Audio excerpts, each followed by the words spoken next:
Greetings and salutations, my name's David Rodwin, and this is some epic bullshit.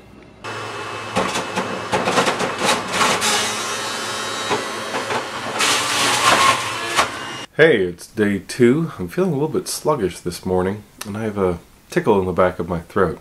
I had it there yesterday, but now it's sort of spread out. I think I was beginning to come on with something like a cold, and we'll see how the Master Cleanser deals with that. Now that my colon is empty of most of its contents, part of the elimination process is doing a saltwater internal bath for your colon. It's the least pleasant part of the Master Cleanser, but they suggest that if you don't do this, then all this stuff will accumulate in your colon in small amounts and it will poison you from the inside. So I do it. And I just got back from a full yoga session and I'm feeling really pretty great. In fact, the little tickle in the back of my throat is just about gone now.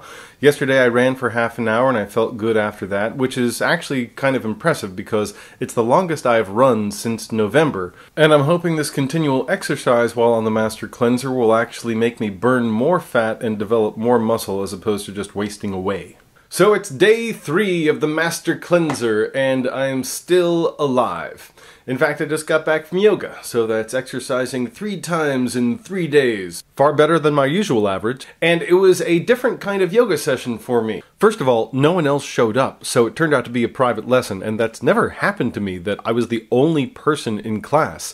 The teacher was really cool about it, but it also meant that I couldn't slack off. The second thing is, this teacher studied at Kripalu in the Berkshires in western Massachusetts. Oh, the Berkshires. I miss the Berkshires so bad. Do you guys know the Berkshires? It's the most beautiful place on earth. I probably just have so many wonderful childhood memories. The smell of the Berkshires in summertime, crickets and frogs and freshly cut grass, and an entire culture that cares about culture. Anyway, wasn't meaning to go there. So she studied at Kripalu, which very few West Coast teachers frankly have studied. I actually don't know very much about the philosophy there, but it's on the top of this big hill in the Berkshires in a building that was once an insane asylum and was converted into an ashram in the 80s. People live up there. They go there for long retreats. You don't just drop in for a class at Kripalu. And it's much more about the entire yogic experience, not the least of which concerns the food we eat, which they've become famous for. Which brings me to day 3 of the Master Cleanser. So I've had some interesting responses. My friend Jeff was very encouraging in some ways and said he actually prefers just doing a straight up water fast.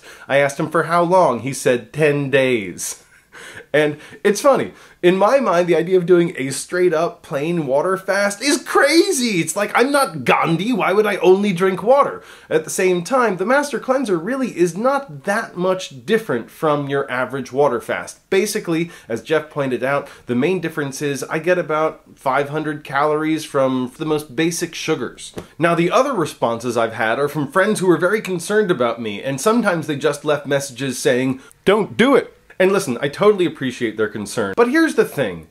People have been fasting for millennia, thousands of years. It's in our biblical traditions. When people are in the midst of a transition, when they are searching for something big, they fast. And while I mentioned in my last vlog that, yeah, I wouldn't mind losing 10 pounds, the truth is I'm not doing this to lose weight. I know I will gain that weight back unless I make radical changes ongoingly in my diet. So the reason I actually do the Master Cleanser is when I'm in the midst of a transition. And I'm feeling a little bit like the closet right now, and in some ways it made sense for me to physically, inside, make myself as empty as I feel in all these other ways and as empty as my actual apartment is right now.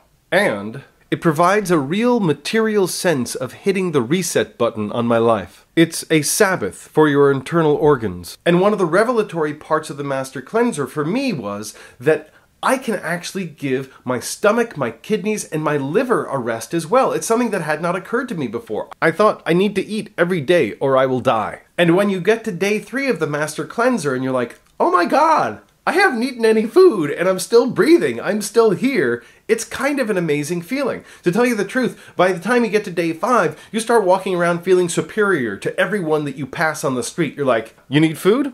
I don't need food. I am a superior human being. Now, how do we benefit from our kidneys and our liver and our stomach getting a rest? I have certainly put all kinds of drink and food into my body that is not necessarily good for me. I drink alcohol. I like greasy things. I like hamburgers. I like fatty foods. They taste good. And maybe, just maybe, it might not be a bad idea if I stopped for a short while. Now you could say, David, you should just be a vegetarian, you should be a vegan, you should be a raw food dieter, but for some reason, this diet in particular, this fast in particular, provides some kind of clarity for me in times of transition. Now, if you'll excuse me, I have some lemonade to make.